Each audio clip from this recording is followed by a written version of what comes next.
Allah batin, hamba ini makhluk alam. Tak mungkin pula Allah nyatu dengan alam. Tak mungkin pula lah alam nyatu dengan Allah. Tak mungkin pula ada Allah dengan alam menyatu, dia satu wujud dia. Bukan seperti itu yang dimaksud oleh beliau. Apa yang diungkapkan oleh mereka sebenarnya untuk memberikan keterangan, memberikan penjelasan dan menghantarkan paham, jangan sampai terpandang di dalam hati kita ini sesuatu yang lain selain Allah. Allah sajalah yang mesti dipandang, karena Allah cuma yang wujud semata-mata. Jadi tidak terpandang yang lain lagi selain daripada Tuhan. Ini yang Ustadz coba memberikan contoh dan pertanyaan sama Bapak Ibu. Walaupun contoh dan pertanyaan ini udah sering itu. Bagi yang udah sering hadir tuh udah sering contohnya ini. Contoh ya. Ini Ustadz contohkan ke Rani dulu lah. Rani tahu namanya kacang padi? Kacang padi itu kacang apa sebut orang tuh? Oh, kacang hijau, bukan kacang miang ya. Kacang hijau kenanya hijau. Kacang padi kenanya gadang-gadang padi. Sekarang Rani dibelinya kacang padi tadi itu seperempat kilo ya. Seperempat kilo dimasukkan ke dalam wadah cambung nih, yang seperempat kilo nih. Pertanyaan Ustadz sama Bapak Ibu, ketika Rani memasukkan seperempat kacang padi, kacang hijau di dalam cambung ini, ya, mungkinkah Bapak Ibu mampu menemui ya biji mangga di dalamnya, biji semangka di dalamnya, atau biji durian di dalamnya? Kenapa tidak mungkin Bapak Ibu bisa menemui ada biji mangga, biji durian, biji semangka dalamnya? Karena di dalamnya adalah kacang hijau. Kalau kacang hijau di dalamnya, berarti tidak bisa kita menemui ada yang lain selain daripada kacang hijau itu. Kan kacang hijau isinya dalam. Ya. Kalau kacang hijau yang ada di dalamnya, tentu yang bersobok kacang hijau. Tak mungkin ada biji durian dalamnya. Semangka. Apa maksud Ustadz nih? Lihat. Kalau Allah cuma yang wujud, Allah cuma satu-satunya, yang tunggal, ahad, mungkinkah Bapak Ibu mampu menemui wujud yang lain selain wujud Allah? Kenapa tidak mampu ibu-ibu dan bapak-bapak menemui ada wujud yang lain selain wujud Allah? Karena tidak ada wujud yang lain selain Allah. Berarti hanya Allah saja yang ada.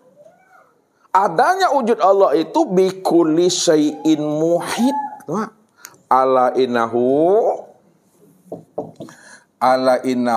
bikulli syai'in muhit. Ketahuilah sesungguhnya Allah itu meliputi segala yang ada. Allah itu meliputi segala sesuatu.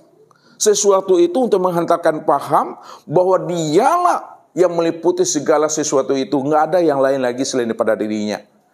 Kalau tidak ada yang lain selain daripada dirinya, berarti dialah yang wujud dan yang nyata pada segala yang ada itu. Itulah maksudnya tadi. Apa yang disampaikan oleh mereka itu untuk menghantarkan paham. Jangan sampai terpandang ada diri yang lain selain daripada diri Allah itu. Kalau terpandang ada diri yang lain selain daripada diri Allah, ada dua Tuhan di situ. Ada dua wujud di situ. Ini yang disebut pandangan yang sudah ahad, pandangan yang sudah muwahhid, pandangan yang sudah putus, memandang Allah di atas segala-galanya. Sehingga tidak ada lagi yang menyertai Tuhan. Mungkinkah ada yang lain menyertai Tuhan? Tidak mungkin. Kenapa tidak mungkin? Karena yang lain tidak pernah ada, yang ada hanya Allah saja. Ini makna yang sebenarnya. Supaya pandangan kita itu pandangan yang putus, pandangan yang kasar. Jangan kita sampai berdosa gara-gara masih memandang ada wujud yang lain selain pada diri Allah itu. Kalau terpandang wujud yang lain selain daripada diri Allah, maka itu yang disebut namanya dengan awaba itu. Awaba.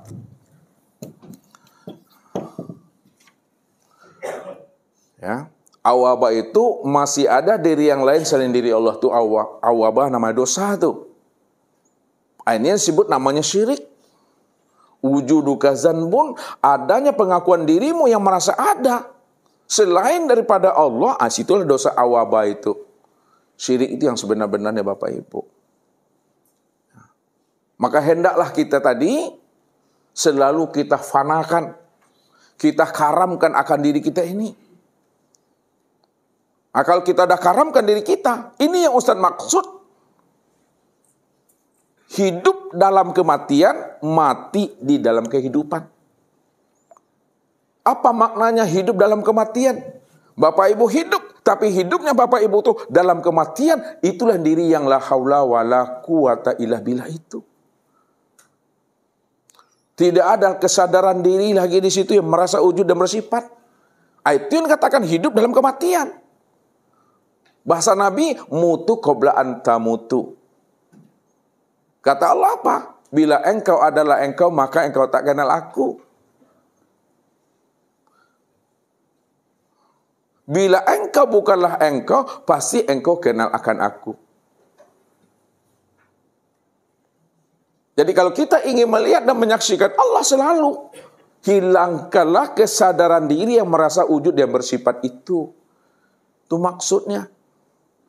Nah, kalau Allah yang wujud, maka terlihatlah akan dirinya. Disitulah munculnya satu kaidah, kullu maujudun yasihu an yura.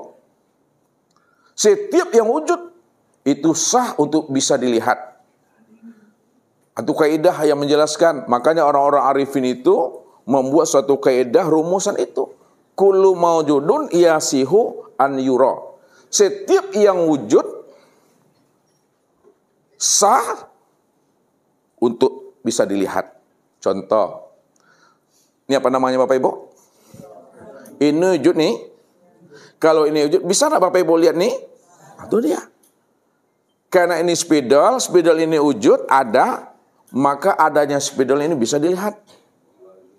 Kalaulah spidol ini wujud, ya ada, namun tidak terpandang oleh seseorang, padahal dia wujud di muka dia, tak terpandang oleh seseorang, apa namanya itu Bu ya? Itu yang mutusannya itu. Allah wujud, Allah tunggal, dia semata-mata. Dialah segala yang ada dan segala yang ada. Itulah wujud nyata dirinya. Lalu ada juga yang tak mampu memandang akan wujud nyatanya dirinya. Apa namanya itu Pak Andre? Itu yang mutusannya itu.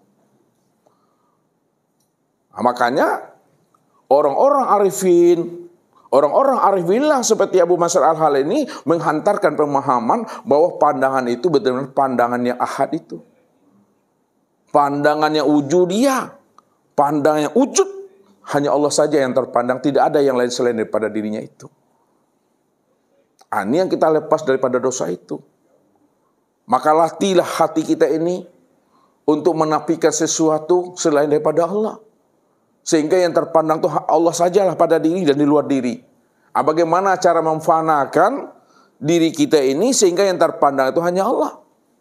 Yang terpandang itu hanya ahad itu saja. Disinilah kita disuruh diri.